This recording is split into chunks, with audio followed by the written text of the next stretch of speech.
Very good.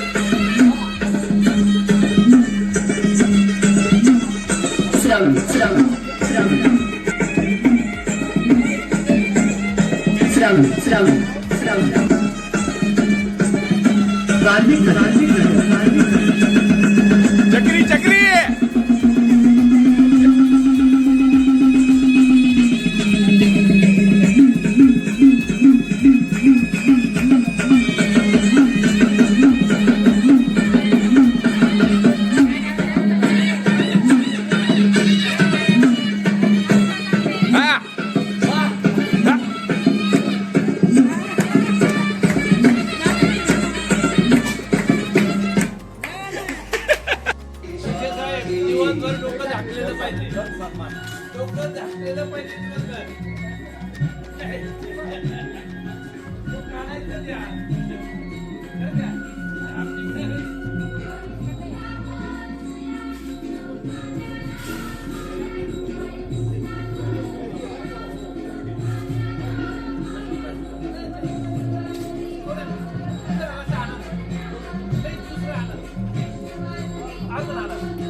आज दिवसभर आवाजच द्यायचा.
विजय कुमार यांनी जो स्थापन केला त्याबद्दल आज मला तर आजच माहिती कळाली आणि आजच मी पाहते आहे.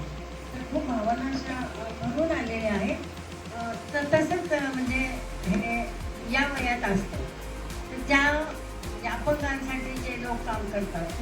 असो, मानसिक असो, मुकबधीर असो, शारीरिक अपंग असो, हे जे लोक काम करतात ना हे खूप महान असतात की त्यांना आपला स्वतःचा संसार, आपलं घर वगैरे सगळं विसरून ते समाजासाठी समाजकार्य करून एखाद्या अपंग व्यक्तीला कसं वर आणायचं किंवा तिच्यासाठी आपण काय केलं पाहिजे म्हणजे तिला स्वतःच्या आयुष्यात आनंद मिळेल या गोष्टीकरता जे विचार करून त्याच्या संस्था स्थापन करतात किंवा ती रात्रंदिवस सेवा करतात अशा लोकांचा खरंच नमस्कार करा त्यांना आणि त्यांचं खूप आभार मानावे की जगामध्ये इतके अपंग प्रकार आहेत, अपंग लोक आहेत, त्यांच्यासाठी यांना जी काही काम करायची जी देवाने बुद्धी दिली ते सुद्धा खूप महत्त्वाची आहे आणि त्यांच्या हातून खूप मोठं कार्य तर त्यांच्या भावी आयुष्याला परत आनंद मिळवून देण्याचं काम जे इथे हे करतात ते खूपच छान आहे. कोणावरही अशी वेळ येऊ नये असं वाटतं, पण आजकाल समाजामध्ये तरुण मुलांचे विचार आणि वृत्ती अतिशय विचित्र झालेली आहेत. आपण त्याची कल्पना पण करू शकत नाही, पण आपल्या चांगल्या घरातल्या लोकांचे संस्कार मुलांवर चांगले असले तर ते असे वागू शकत नाही. आजकाल फॅड झालंय, उठले की चालले फॉरेनमध्ये शिकायला, चालले नोकरी करायला. आईबाप तिकडे आता यांनी किती उदाहरणं सांगितले की मुलं गेले तरी ते येत नाही, नुसतं पैशाने काम होत नाही कुठलंही. त्याला माया, प्रेम, आईवडिलांचे आदर सगळं असावं लागतं, तेव्हा ते आईवडिलांचे आशीर्वाद मिळतात. आता जरी ती मुलं असे वागत असले तरी नियत कशी आहे आणि या जगात काय चाललंय या जन्मात ते पण तसेच फेडून जातात हे मी कितीतरी उदाहरणं पाहिली. त्यामुळे ज्या लोकांना आधार नाही आहे त्या लोकांना आज चांगल्या प्रकाराने इथे सोयीसुयुक्त वातावरण तयार करून त्यांची सेवा जे करतात कुटुंब पूर्ण त्यांना आपल्या सगळ्या ज्येष्ठ नागरिक संघातर्फे त्या म्हणजे त्यांचा आदर आणि त्यांना अभिनंदन करते की तुमचं हे कार्य पुढे असंच चालू द्यावं. ज्या आधार नाही त्यांना आधार मिळतो त्यांचं किती छान वाटत असेल त्यांना. आपली मुलं नाही पण आपण इथे किती आदराने राहतो. तसं त्यांचा जो म्हणजे आत्मा आहे तो यांना नक्कीच खूप आशीर्वाद घेऊन जाईल. तर म्हणजे मी माझ्या भावांना एवढेच व्यक्त करून जाते. मी सुद्धा एका अपंग संस्थेमध्ये असेच काम करते, पण ते वेगळं आणि हे खूपच वेगळं. इथे हे त्यांच्या आयुष्याची खेळ म्हातारपणी कोणावर अशी वेळ येऊ नये आणि आम्ही तर आपले हे देवासारखे उभे आहेत विजय कुमार इंगळे त्यांच्या हातून सेवा चांगली होती. त्यांना खूप आशीर्वाद आहे. अशीच सेवा करा, भलं करा, तुमचं पण नक्कीच भलं होईल असा मी आशीर्वाद देते. धन्यवाद मॅडम. आपल्या सर्वांच्या वतीने